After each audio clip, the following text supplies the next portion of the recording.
जय श्री कृष्ण दोस्तों। हर हर महादेव। कैसे हैं आप सब? स्वस्थ और सुरक्षित होंगे।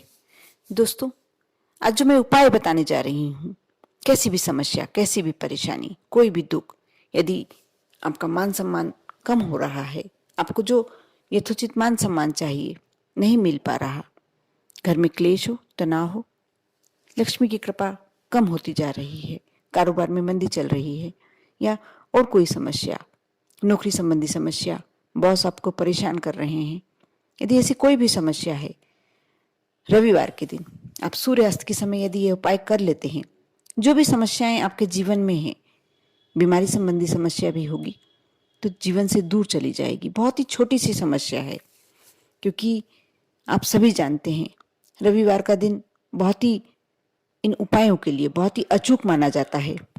दोस्तों, आपको यह उपाय करने के लिए रविवार का दिन ही उपयोगी है, साथ में सूर्यास्त का समय। आप जब देख लें सूर्य अस्त हो रहा है तब ये कार्य करें। आप इसके लिए 1 चम्मच छोटी सी 8-10 दाने खसखस के ले लें, उसे सुबह से गला के रख लें और शाम के समय बिना बिल्कुल कम पानी से आपको पीस लेना है। उसमें थोड़ा सा कुमकुम मिलाना है। यह उपाय बहुत ही कारगर है। अब जब सूर्य देव को खसखस से साथ में कुमकुम समर्पित करके जो लाल रंग का एक पेस्ट बनाते हैं, यदि कुमकुम और यदि इसमें थोड़ा सा चंदन, लाल चंदन मिला लिया जाए, चंदन लाल ही होना चाहिए, यदि लाल चंदन मिला लिया जाए तो ये उपाय और भी पावरफुल और भी शक्तिशाली हो जाता है। आपकी कोई भी समस्या है, आपके जीवन की जो भी समस्या है, आप देखना चुटकियों में सिर्फ करते ही सॉल्व हो जाएगी। आप जिस भी तरह की आप बहुत मनो इच्छा लेके बैठे हुए हैं, मनोकामना बहुत समय से पूरी नहीं हो पा रही है, ये कार्य आपका सूर्यदेव विदा होते होते आपका ये कार्य अवश्य सिद्ध कर देंगे। बहुत ही छोटा सा उपाय है। ये आप अपने घर की छत पर, यदि आप फ्लैट में रहते हैं और सूर्य अस्त होते हुए आपको दिखता है तो आप यह कार्य अपने गैलरी से भी कर सकते हैं। यदि आपको वहां से नहीं दिखाई दे रहा तो आप छत पे से जाके कर सकते हैं। बस आपको विदा होते हुए सूर्यदेव के दर्शन होना चाहिए और उपाय बहुत छोटा सा है। आप इसके लिए एक व्हाइट रंग का पेपर ले लें, उसे थोड़े से कुमकुम के छींटे से आप उसे लाल कर लें और स्वास्तिक, सबसे ऊपर छोटा सा एक स्वास्तिक लाल रंग से बना लें।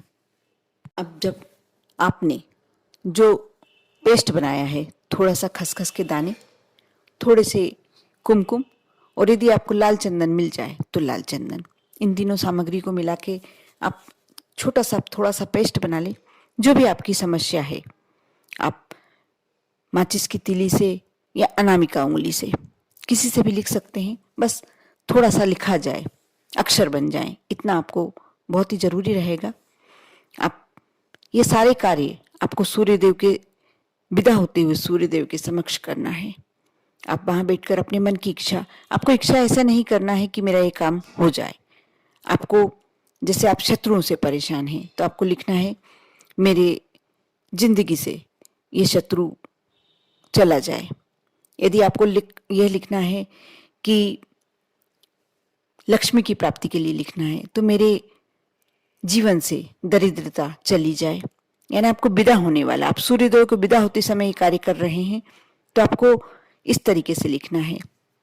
जैसे मान सम्मान प्राप्त करना है तो आपको यह नहीं लिखना है कि मुझे मान सम्मान प्राप्त हो, मेरे जीवन से जो अपमान है वह चला जाए। इस तरीके से आप समझ गए होंगे कि मैं किस तरीके से बता रही हूँ। आप उस तरीके से आप उस पेज पर अपनी इच्छा लिख लें, उसे 8 फोल्ड कर लें और उसे मुट्ठी में रखकर, अपने सीधे हाथ की मुट्ठी में रखकर, और उसके ऊपर दूसरा हाथ, जो बायां हाथ है आपका, उससे अच्छी तरीके से मुट्ठी बंद कर लें और सूर्यदेव के समक्ष हाथ आगे कर कर आपको 11 बार गायत्री मंत्र बोलना है। आपका ये कार्य यहाँ हो गया। सूर्य देव विदा होते होते आपकी 11 बार गायत्री मंत्र बोल चुके होंगे। आपके मुट्ठी में सूर्यदेव की विदा होते होते सारी शक्तियां आप अपने आपकी मुट्ठी में डाल देंगे और उसके बाद आप उसे वहीं जला लें। कोई मिट्टी के दीपक में या मिट्टी के कटोरे में रखकर आप उस कागज को जला लें और उस समय आपको हाथ जोड़कर विनती करते रहना है कि सूर्यदेव, ये जो भी आपने मनो इच्छा लिखी है, अब 3 इच्छाएं एक बार में लिख सकते हैं। आप लगातार कंटिन्यू मन में बोलते रहें कि मेरी दरिद्रता चली जाए, मेरे जीवन से अपमान चला जाए, या मेरे जीवन से बीमारी चले जाए। ऐसा करके आप लगातार बोलते रहें। आपने 11 बार गायत्री मंत्र का जाप कर लिया, इसके बाद ये लगातार बोलते रहें जब तक वह कागज पूरी तरीके से जल नहीं जाए। ये कार्य आप दिशा का ध्यान रखना चाहते हैं तो दक्षिण दिशा में बैठ के करें। आपको पश्चिम दिशा में सूर्य विदा होते हैं, लेकिन आपको ये कार्य दक्षिण पश्चिम दिशा में करना है। उसके बाद जो आपकी भभूत रह जाती है, जो बची हुई भस्मी रह जाती है, पूरा कागज जल जाए, इस बात का विशेष ध्यान रखना है आपको। कागज बिना जला नहीं रहना चाहिए। नहीं जलता एक बार में, आप दूसरी बार जलाएं, और यदि नहीं उसके बाद भी नहीं जलता, आप थोड़ा सा कपूर रख लें साथ में। कपूर यदि डाल देते हैं तो वह कागज बहुत अच्छी तरीके से, पूरी तरीके से जल जाएगा। उसके बाद आप अपनी हथेली में ठंडा होने के बाद वह कागज की, अब आपको कोई इसकी विशेष आवश्यकता नहीं है। सूर्यदेव विदा भी हो गए तो कोई बात नहीं, क्योंकि कम से कम भी सूर्यदेव की विदा होने की क्रिया पौन घंटे तक चलती है, और आपको जब सूर्य अस्त हो रहा है उसी समय शुरुआत करके जब तक सूर्य एकदम विदा नहीं हो जाए तब तक आप कर सकते हैं।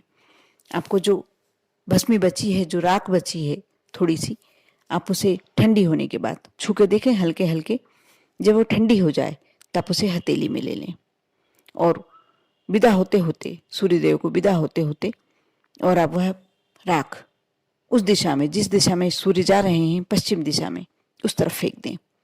और 2 मिनट तक खड़े होकर फिर से आप अपनी विनती आरंभ करें कि मेरे जीवन से चले ही जाना चाहिए, मेरे जीवन से ये कष्ट दूर हो ही जाना चाहिए, मेरे कष्ट जीवन से, दरिद्रता चली ही जाना चाहिए। इस तरीके से आप लगातार विनती करते रहें, बस आपका कार्य हो गया। अब देखना, सिर्फ इतना ही करने से, आपको एक बार ही करना है, आपको ये दोबारा नहीं दोहराना। आप एक हफ्ते, एक संडे, एक रविवार को करके देखें, आपके जीवन से जो भी कष्ट है एकदम दूर हो जाएंगे। विश्वास रखें और श्रद्धा रखें। श्रद्धा के साथ करेंगे, जो भी आप एक अपने अंदर की शक्ति रखते हैं, यदि आपकी मनोस्थिति इस तरीके से बन जाती है कि मेरा ये कार्य हो ही जाएगा, मेरे जीवन से दरिद्रता दूर हो ही जाएगी, तो अवश्य अवश्य दूर होगी। आप श्रद्धा विश्वास के साथ जो भी कार्य करते हैं, क्योंकि कहते हैं सूर्य में जितनी शक्ति सूर्योदय के समय होती है, उतनी ही शक्ति सूर्यास्त के समय होती है। आप उस समय जो भी अपने, और आपको हाथ से इशारे ऐसे करने हैं, जब आप कागज की राख फेंकेंगे, भस्मी उड़ाएंगे, उस समय आपको जैसे विदा करते समय हाथ हिलाते हैं, वैसे आपको हाथ हिलाना है। आप देखना आपके जीवन से कैसे कष्ट दूर होते हैं। करें श्रद्धा और भक्ति के साथ, श्रद्धा और विश्वास के साथ। ओम नमः शिवाय।